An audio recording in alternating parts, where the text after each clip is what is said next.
পৃষ্ঠা 183 কন্টিনিউড। প্রশ্ন 12, আজাদ হিন্দ বাহিনীর ভারত অভিযান ব্যর্থ হয়েছিল কেন তা লেখো, অথবা আজাদ হিন্দ ফৌজের দিল্লি অভিযানের আপাত ব্যর্থতার কারণগুলি কী ছিল। উত্তর। ভূমিকা। সুভাষচন্দ্রের নেতৃত্বে আজাদ হিন্দ বাহিনীর ভারত অভিযান আপাত দৃষ্টিতে ব্যর্থ হলেও প্রকৃত অর্থে তাদের ভারত অভিযানের উদ্দেশ্য ব্যর্থ হয়নি। রেঙ্গুনের রণাঙ্গনে যখন আজাদ হিন্দ সেনারা পিছু হটছে তখনও আশাবাদী নেতাজি বললেন, কোট, আমরা অন্ধকারতম মুহূর্ত অতিক্রম করেছি, সূর্যোদয়ের দেরি নেই, ভারত স্বাধীন হবে। কোট, আমরা অন্ধকারতম মুহূর্ত অতিক্রম করেছি, সূর্যোদয়ের দেরি নেই, ভারত স্বাধীন হবে। আনকোট। প্রকৃত অর্থেই ভারতের ভাগ্যাকাশে স্বাধীনতার সূর্যোদয়ের দেরি হয়নি, ভারত অচিরেই স্বাধীন হয়েছিল। ব্যর্থতার কারণ। আজাদ হিন্দ বাহিনীর ভারত অভিযান ব্যর্থতার আপাত কারণগুলি হল: 1. পরনির্ভরশীলতা। আজাদ হিন্দ বাহিনীর ব্যর্থতার জন্য অনেকে সুভাষচন্দ্রকেও অনেকাংশে দায়ী করেছেন। 1941 থেকে 1943 সাল জানুয়ারি পর্যন্ত তিনি জার্মানির সাহায্য লাভের জন্য বার্লিনে অবস্থান করেন, কিন্তু সেই সাহায্য লাভে ব্যর্থ হলে আজাদ হিন্দ সেনাবাহিনী খাদ্য, অস্ত্র শস্ত্র এমনকি রণকৌশলের জন্য জাপানের ওপর নির্ভরশীল হতে শুরু করেছিল। এই পরনির্ভরশীলতাই আজাদ হিন্দ বাহিনীর ব্যর্থতার অন্যতম কারণ, কিন্তু নেতাজির এছাড়া আর কিছু করার ছিল না। 2. ভারতের সহযোগিতার অভাব। আজাদ হিন্দ বাহিনীর ভারত অভিযানকে স্বাগত জানিয়ে তাদের সঙ্গে ভারতের জাতীয় নেতৃবৃন্দ যোগসূত্র গড়ে তোলার কোনো প্রচেষ্টাই গ্রহণ করেনি। এ সময়ে প্রয়োজন ছিল দেশের মধ্য থেকে একটা গণ অভ্যুত্থান ঘটানো। দুর্ভাগ্যজনকভাবে তা না ঘটায় একা আজাদ হিন্দ সেনারা তাদের লক্ষ্যে পৌঁছতে ব্যর্থ হয়। 3. ভ্রান্ত সময় নির্বাচন। বার্মা মায়ানমার সীমান্ত ধরে যে সময় ভারত অভিযানের পরিকল্পনা রচিত হয়েছিল তার কিছুদিন পরেই বর্ষা নেমে যাওয়ায় দুর্গম পার্বত্য সংকুল পথ ধরে এগিয়ে চলা প্রায় অসম্ভব ছিল। মিত্রপক্ষ যখন সুবিধাজনক অবস্থায় তখন আজাদ হিন্দ সেনাদের অভিযান শুরু করা ঠিক হয়নি। 4. সেনা নায়কদের মধ্যে মনোমালিন্য। জাপানি সেনাপতি মুতাগোচিদের সঙ্গে অন্যান্য সেনা নায়কের বিরোধিতার ফলে সেনাবাহিনী কোহিমা পর্যন্ত এগিয়েও ডিমাপুর আক্রমণ করেনি। ডিমাপুর অধিকার করে নিতে পারলে ইম্ফল জয় অনেক সহজ হতো। 5. জাপানের অসহযোগিতা। বার্মা মায়ানমার সীমান্তে ইম্ফল অধিকার করার সময় আজাদ হিন্দ সেনারা যেভাবে যুদ্ধে যাওয়ার জন্য মরিয়া ছিল, জাপানিরা সেভাবে সাহায্যের হাত বাড়িয়ে দেয়নি। উল্টে জাপান এখানকার সৈন্যদের তুলে নিয়ে প্রশান্ত মহাসাগরীয় অঞ্চলে বিশ্বযুদ্ধের রণাঙ্গনে পাঠিয়ে দেয়। সেনানায়ক শাহনওয়াজ খান তার quote my memories of INA and Netaji unquote গ্রন্থে লিখেছেন, সেনানায়ক শাহনওয়াজ খান তাঁর quote my memories of INA and Netaji unquote গ্রন্থে লিখেছেন, জাপানিরা প্রয়োজনীয় রসদ ও সাহায্য না দিয়ে ইচ্ছাকৃতভাবে আজাদ হিন্দ বাহিনীকে ব্যর্থতার দিকে ঠেলে দিয়েছিল। উপসংহার: বিশ্ববাসীকে ভারতের স্বাধীনতার আকাঙ্ক্ষায় প্রভাবিত করার সমস্ত কৃতিত্ব নেতাজি ও তাঁর আজাদ হিন্দ ফৌজেরই প্রাপ্য। তাই ডক্টর রমেশচন্দ্র মজুমদার বলেছেন, ব্যর্থতা সত্ত্বেও ভারতের মুক্তি সংগ্রামের ইতিহাসে আজাদ হিন্দ বাহিনী এক গুরুত্বপূর্ণ স্থান দখল করে আছে। বন্ধনী শুরু। Quote, in spite of failure the INA occupies an important place in the history of India's struggle for freedom.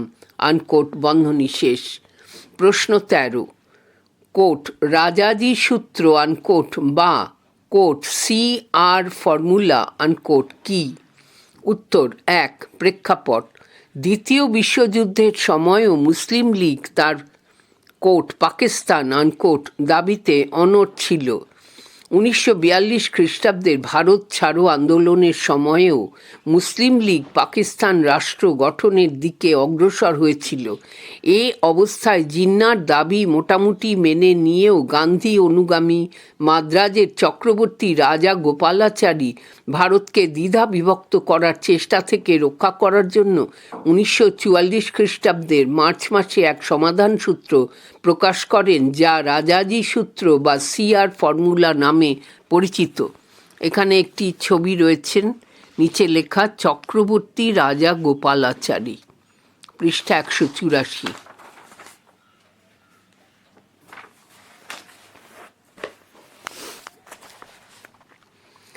2. প্রস্তাব। রাজাজি সূত্র বা CR ফর্মুলার প্রস্তাবে বলা হয়, 1. কংগ্রেসের স্বাধীনতার দাবি মেনে নিয়ে লীগ একসঙ্গে অন্তর্বর্তী সরকার গঠন করবে। 2. বিশ্বযুদ্ধ শেষে মুসলিম সংখ্যাগরিষ্ঠ অঞ্চলগুলিতে গণভোটের মাধ্যমে তারা পৃথক রাষ্ট্রের পক্ষপাতী কি না দেখা হবে। 3. গণভোটের আগে ওইসব অঞ্চলে সব রাজনৈতিক দলকেই প্রচারের সুযোগ দেওয়া হবে। 4. যদি ওইসব অঞ্চল সম্মত হয় তবেই পৃথক রাষ্ট্র গঠিত হবে। তবে প্রতিরক্ষা, বাণিজ্য, যোগাযোগ ও অন্যান্য যে বিষয়গুলিতে উভয়ই সমভাবে সংশ্লিষ্ট যৌথভাবে পরিচালিত হবে। 5. ভারত পূর্ণ স্বাধীনতা পাওয়ার পরই এই প্রস্তাব কার্যকরী হবে। বলা বাহুল্য, জিন্নার অনমনীয় মনোভাবে CR ফর্মুলা ব্যর্থ হয়। 3. পরিণতি। রাজাজি প্রস্তাব শেষ পর্যন্ত জিন্না মানেননি এবং এটি ব্যর্থ হয়। গান্ধীজি এই প্রস্তাবকে সফল করার জন্য জিন্নার বাসগৃহে 21 বার বৈঠক করেন, কিন্তু জিন্নার কাছে এই প্রস্তাব ছিল পঙ্গু, বিকলাঙ্গ ও কীটদগ্ধ, কেননা এতে আলাদা পাকিস্তান রাষ্ট্রের সম্ভাবনাকে বিনষ্ট করা হয়েছিল। এই প্রস্তাবে গণভোটের মাধ্যমে মুসলিমদের ভবিষ্যৎ নির্ধারণে জিন্না চরম আপত্তি জানান, কারণ তিনি মনে করেন অমুসলিমদের হাতে মুসলিমদের ভবিষ্যৎ নির্ধারিত হতে পারে না। গান্ধীজির আশা ছিল যে ব্রিটেনের হাত থেকে স্বাধীনতা পাওয়ার লড়াইয়ে জিন্নাকে তিনি পাশে পাবেন, কিন্তু কংগ্রেস বা লীগ দুদলের সমঝোতা সে সময় আর সম্ভব ছিল না। দেশ বিভাগ আটকানোর লক্ষ্যে চক্রবর্তী রাজা গোপালাচারী যে সমঝোতা সূত্র প্রকাশ করেছিলেন তা জিন্নার একগুঁয়েমি ও কংগ্রেস নেতাদের ব্যর্থতার জন্য সফল হয়নি। এই ব্যর্থতা থেকেই জন্ম নেয় সাম্প্রদায়িকতার চরম রূপ, যার পরিণতি দেশভাগ। 3. ফলাফল। 1. এর ফলে জাতীয় রাজনীতিতে জিন্না ও মুসলিম লীগের গুরুত্ব প্রবলভাবে বৃদ্ধি পায়। 2. ব্রিটিশ সরকার বুঝেছিল ভারতের দুটি প্রধান রাজনৈতিক দলের মধ্যে ঐক্য সম্ভব নয়। মন্তব্য।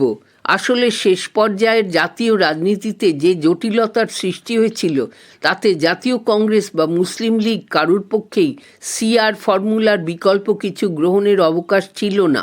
ঐতিহাসিক SR মেহরোত্রর মতে ভারত বিভাগে রাজি হয়ে কংগ্রেস নেতাগণ অপেক্ষাকৃত কম ক্ষতিকারক বিকল্পটি পছন্দ করেছিলেন। Quote, in agreeing to the partition of India, Congress leaders chose the lesser evil, unquote. প্রশ্ন 14. ভারত ছাড়ো আন্দোলনকালে জাতীয় সরকার গঠনের ওপর সংক্ষিপ্ত আলোচনা করো।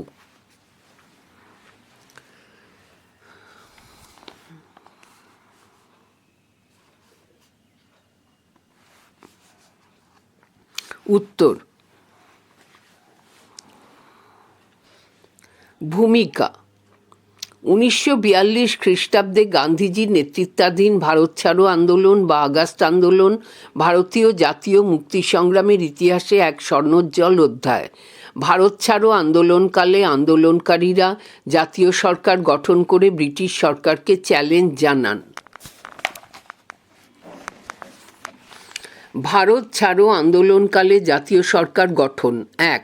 তাম্রলিপ্ত জাতীয় সরকার। 1. সরকার গঠন। ভারত ছাড়ো আন্দোলনকালে 17ই ডিসেম্বর 1942 খ্রিস্টাব্দে তাম্রলিপ্ত জাতীয় সরকার গঠিত হয়। বাংলার মেদিনীপুরের তমলুকে গড়ে ওঠা এই সরকারের সর্বাধিনায়ক হন বিপ্লবী সতীশচন্দ্র সামন্ত, সুশীল কুমার ধারা, অজয় কুমার মুখোপাধ্যায়, নীলমণি হাজরা প্রমুখের উদ্যোগে তাম্রলিপ্ত জাতীয় সরকার গড়ে ওঠে। সুতাহাটা, নন্দীগ্রাম এবং মহিষাদলে জাতীয় সরকারের শাখা খোলা হয়। 2. সরকারের বিভিন্ন বাহিনী।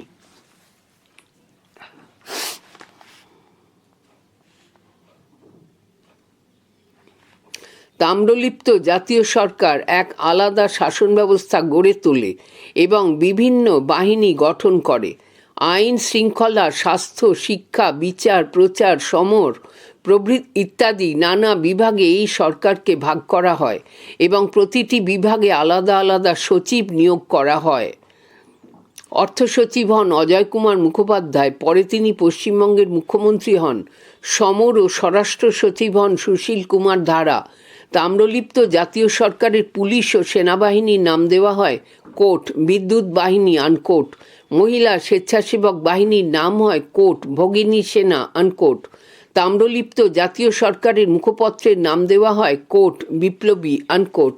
ফুটনোট: মূল মুখপত্রের কপিটি আজও দিল্লির নেহেরু মেমোরিয়াল মিউজিয়াম অ্যান্ড লাইব্রেরিতে সংরক্ষিত আছে। মূল পাঠে ফিরে এলাম। ভগিনী সেনা ছাড়াও বিদ্যুৎ বাহিনী নামক সেনাবাহিনীর আরও 2টি শাখা ছিল: গেরিলা দল ও আইনশৃঙ্খলা রক্ষা দল। 3. কার্যাবলী: কেবলমাত্র প্রশাসনিক বিভাগ বা বিচার বিভাগের ক্ষেত্রেই নয়, প্রাকৃতিক দুর্যোগ যেমন বন্যা ও দুর্ভিক্ষের সময় বা ঘূর্ণিঝড় বিধ্বস্ত এলাকায় তাম্রলিপ্ত জাতীয় সরকার ত্রাণ কার্যে প্রায় 1.5 লক্ষেরও বেশি টাকা খরচ করে।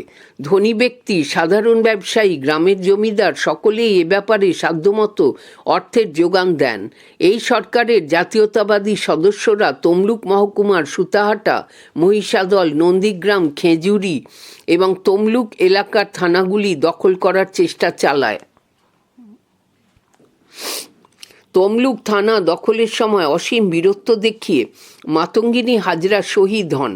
গান্ধীজির অনুরোধে এই সরকার তাদের স্বাধীন কাজ বন্ধ রাখার সিদ্ধান্ত নেয় 29শে সেপ্টেম্বর 1944 খ্রিস্টাব্দ।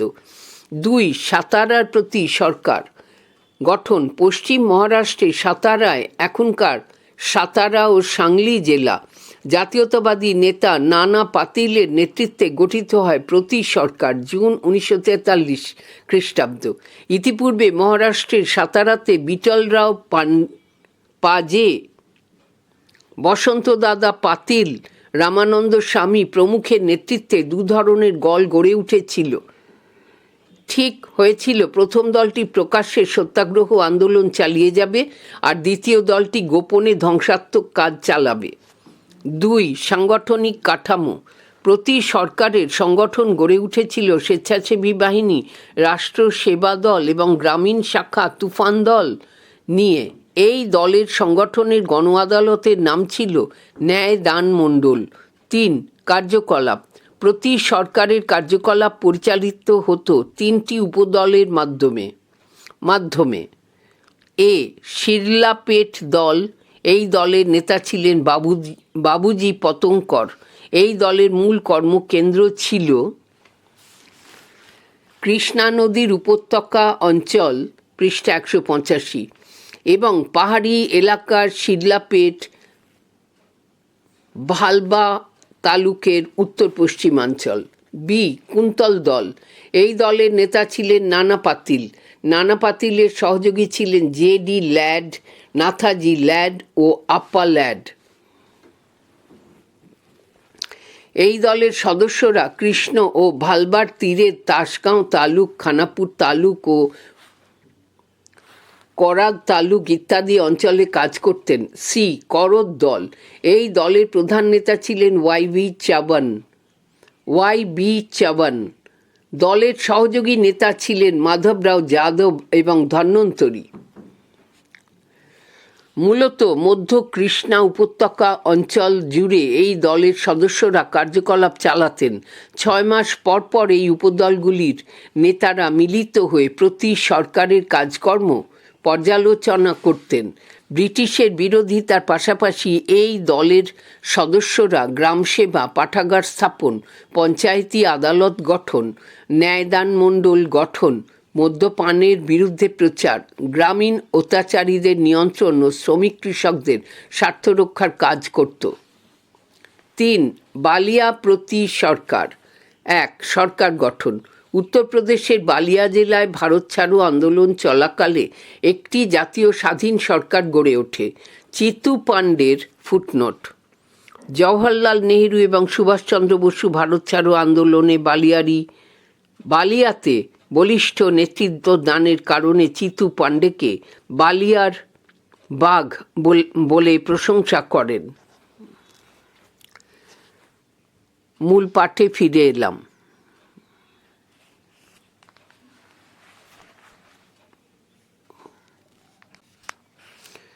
চিতু পাণ্ডের নেতৃত্বে এই সরকার গঠিত হয় 11ই আগস্ট 1942 খ্রিস্টাব্দ। যদিও এই সরকার বেশি দিন স্থায়ী হয়নি। 2. কার্যকলাপ। বালিয়া জেলায় আগস্ট আন্দোলনের অংশগ্রহণকারীদের আক্রমণে জেলা প্রশাসন প্রায় অচল হয়ে পড়ে। বেনারস হিন্দু বিশ্ববিদ্যালয়ের পাঠরত বালিয়ার ছাত্ররা তাদের অধ্যক্ষ নরেন্দ্র দেবের নেতৃত্বে ব্রিটিশ বিরোধী ভারত ছাড়ো আন্দোলনে যোগ দেন। বালিয়াতে কিষাণ সভা বিপ্লবী ছাত্র সমাজকে প্রকাশ্যে সমর্থন জানায়।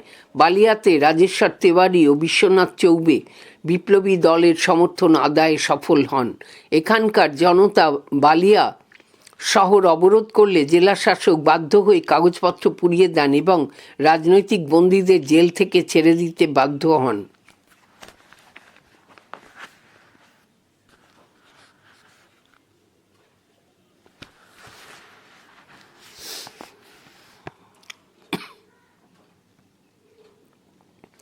তিন, জাতীয় সরকারের অবসান। 22-23 আগস্ট মাঝরাতে ব্রিটিশ সামরিক বাহিনী বালিয়াতে প্রবেশ করে ও এই জাতীয় সরকারের অবসান ঘটায়। মূল্যায়ন। গান্ধীজি ছিলেন ভারত ছাড়ো আন্দোলনের প্রধান নেতা তথা জাতীয়তাবাদের প্রতীক। গান্ধীজির করেঙ্গে ইয়ে মারেঙ্গে স্লোগান ছিল জাতীয় সরকার গঠনের মূল প্রেরণা। সতীনাথ ভাদুরীর জাগরি, নারায়ণ গঙ্গোপাধ্যায়ের মন্ত্রমুখর, মনোজ বসুর লেখা আগস্ট 1942 এই উপন্যাসগুলিতে অগ্নিগর্ভ 42-এর ছবি ধরা পড়ে।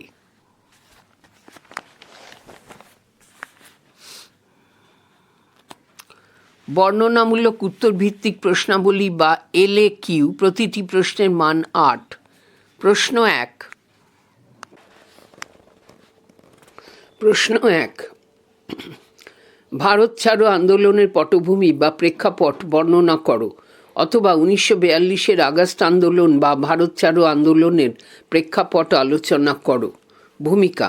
দ্বিতীয় বিশ্বযুদ্ধ শুরু 1 সেপ্টেম্বর 1939 খ্রিস্টাব্দ হওয়ার পর ভারতীয় জাতীয় রাজনীতিতে এবং আন্তর্জাতিক পরিস্থিতিতে কিছু পরিবর্তন ঘটে।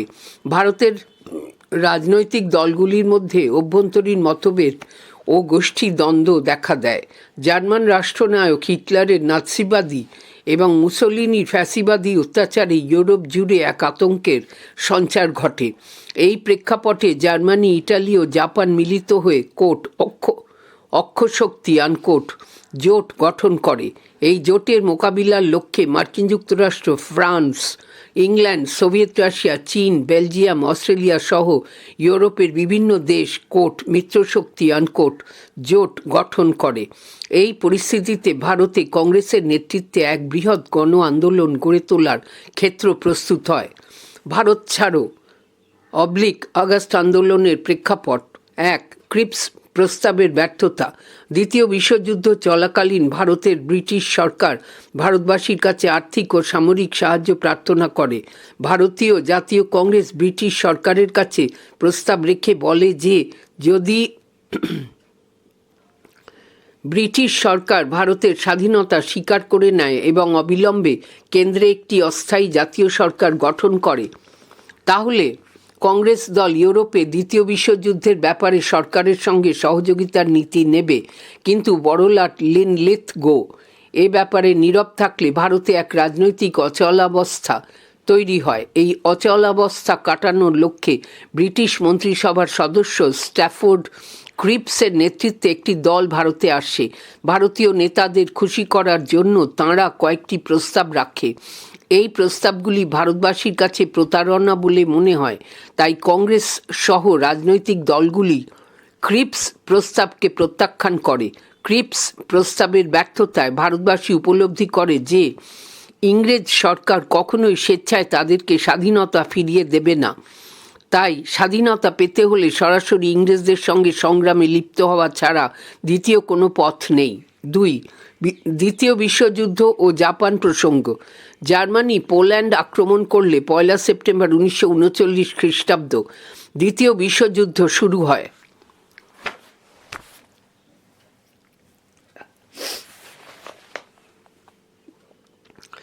ধীরে ধীরে এই যুদ্ধে great Britain, France, Soviet Russia সহ বিভিন্ন দেশ জার্মানি তথা অক্ষশক্তি বিরোধী মিত্রশক্তি জোট তৈরি করে। দ্বিতীয় বিশ্বযুদ্ধে অংশ নিয়ে জাপান তীব্র আক্রমণ চালিয়ে খুব দ্রুত ব্রিটিশ উপনিবেশ Hong Kong, Borneo, Manila, Singapore, Java, Rangoon, Sumatra ও আন্দামান নিকোবর দ্বীপপুঞ্জ প্রভৃতি অঞ্চলের দখল নেয় ও ভারতের দোরগোড়ায় এসে পৌঁছয়। এই ঘটনা ভারতবাসীর মনে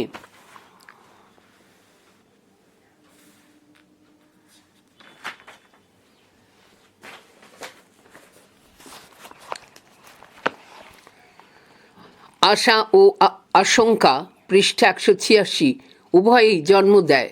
ভারতবাসী এই আশায় বুক বাঁধে যে অক্ষশক্তি জোটভুক্ত জাপান মিত্রশক্তি জোটের ইংল্যান্ডের পতন ঘটলে ভারতে ব্রিটিশ শাসনের অবসান ঘটবে। অপরদিকে বহু মানুষ আশঙ্কা করে ভারতে জাপান আক্রমণ করলে নিরীহ সাধারণ ভারতবাসীর প্রাণ যাবে। এই আশা আকাঙ্ক্ষার দোলাচলে মানুষের মনে সরকারের স্থায়িত্ব সংশয় দেখা দেয়, যার ফলে ব্যাংক ও ডাকঘরগুলি থেকে টাকা তোলার হিড়িক পড়ে যায়। অনেকেই সোনা, রূপো, টাকা পয়সা মজুত করতে শুরু করেন। সব মিলিয়ে ভারতে জাপানের আক্রমণের সম্ভাবনা এক গণ আন্দোলনের প্রেক্ষাপট তৈরি করে দেয়।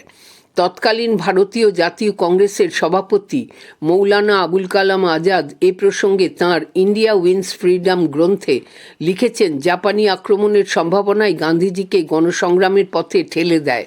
3.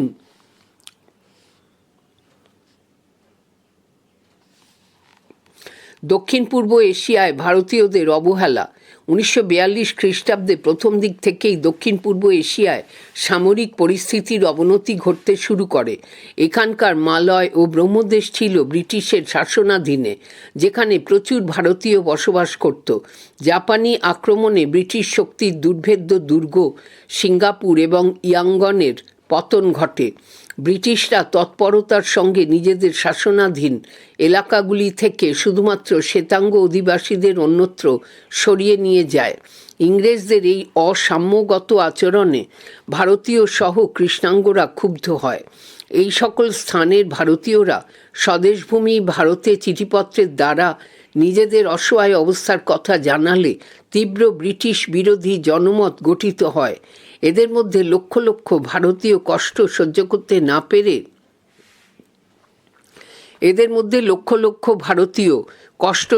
করতে না পেরে নদ নদী পাহাড় জঙ্গল পেরিয়ে ভারতে ফেরার চেষ্টা করে। পথে বহু মানুষ অনাহারে ও দস্যুদের হাতে নিহত হন। বাকি শরণার্থীরা নিদারুণ দুঃখ কষ্ট সহ্য করে ভারতে এসে পৌঁছয়। তাদের এই কষ্টের কাহিনী লোকমুখে ছড়াতে থাকলে ভারতীয়দের মনে ব্রিটিশের প্রতি ঘৃণা ও অবিশ্বাস চূড়ান্ত পর্যায়ে পৌঁছায়। 4.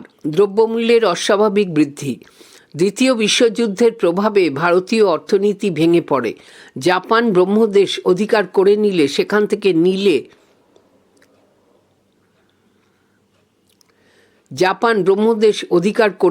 সেখান থেকে চাল আমদানি এক প্রকার বন্ধ হয়ে যায়।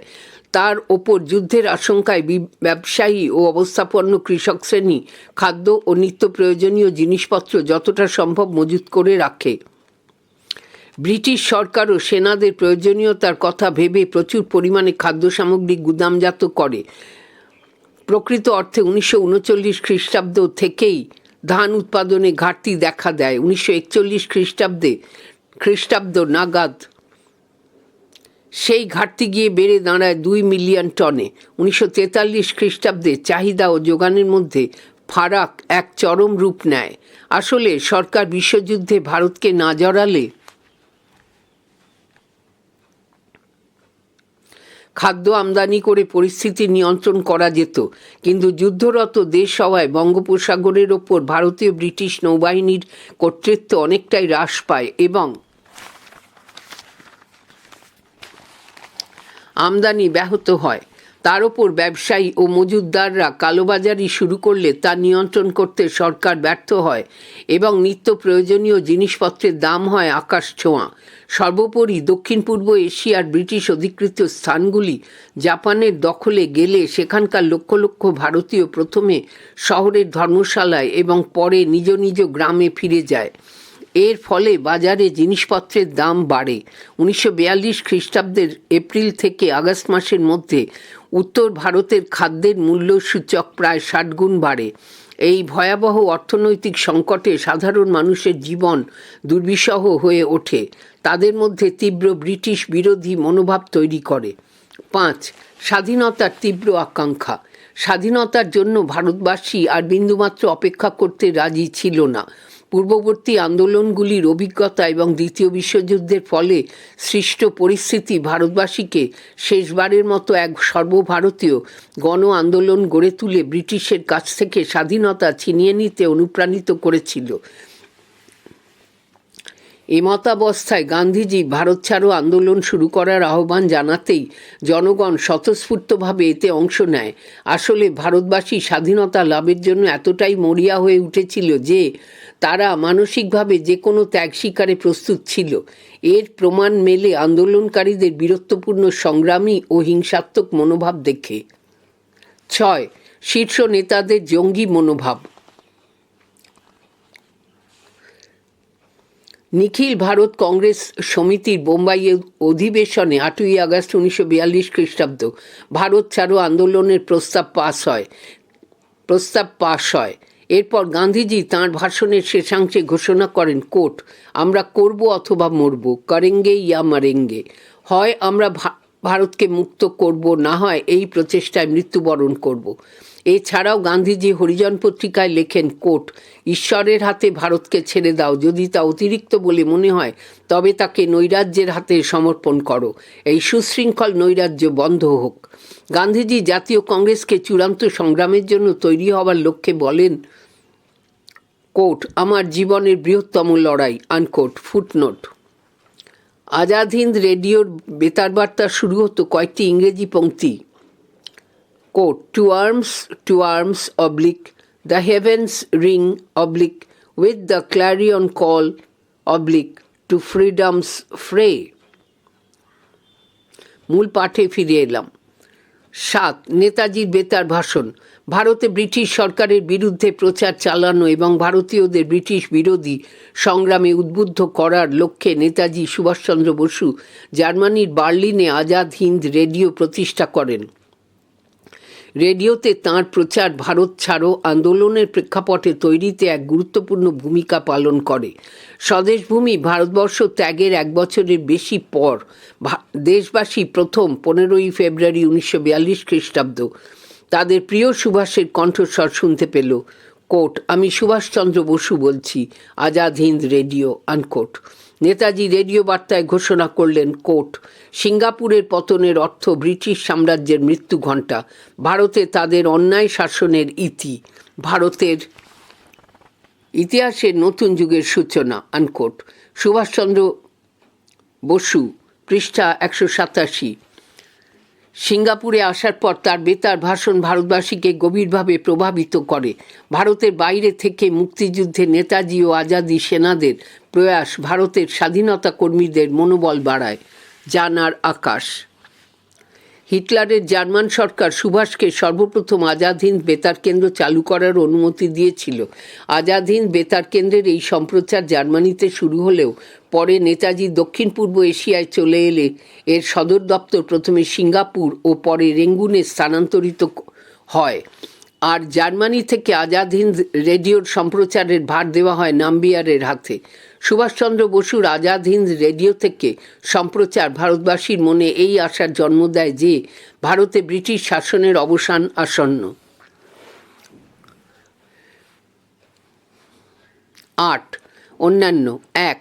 ভারতে মিত্রপক্ষের সেনাদের অত্যাচারী ভূমিকা। দ্বিতীয় বিশ্বযুদ্ধের মিত্রশক্তি জোটভুক্ত ব্রিটিশ, মার্কিন, কানাডিয়ান, অস্ট্রেলিয়ান সেনারা ব্রিটিশ সাম্রাজ্যের সুরক্ষার লক্ষ্যে ভারতে আসে।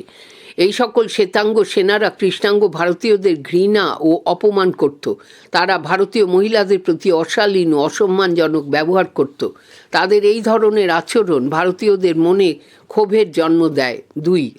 ব্রিটিশের পোড়া মাটি নীতি। ব্রিটিশ সরকার দক্ষিণ পূর্ব এশিয়ায় জাপানের অগ্রগতিতে ভীত হয়ে পড়ে। এই আশঙ্কা থেকেই সরকার পোড়ামাটির নীতি গ্রহণ করে।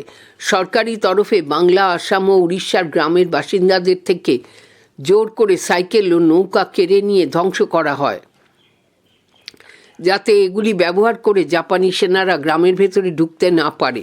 এর পাশাপাশি জাপানি আক্রমণ আটকানোর জন্য গুরুত্বপূর্ণ সেতুগুলি, শহরের কলকারখানাগুলি ধ্বংসের পরিকল্পনা নেওয়া হয়।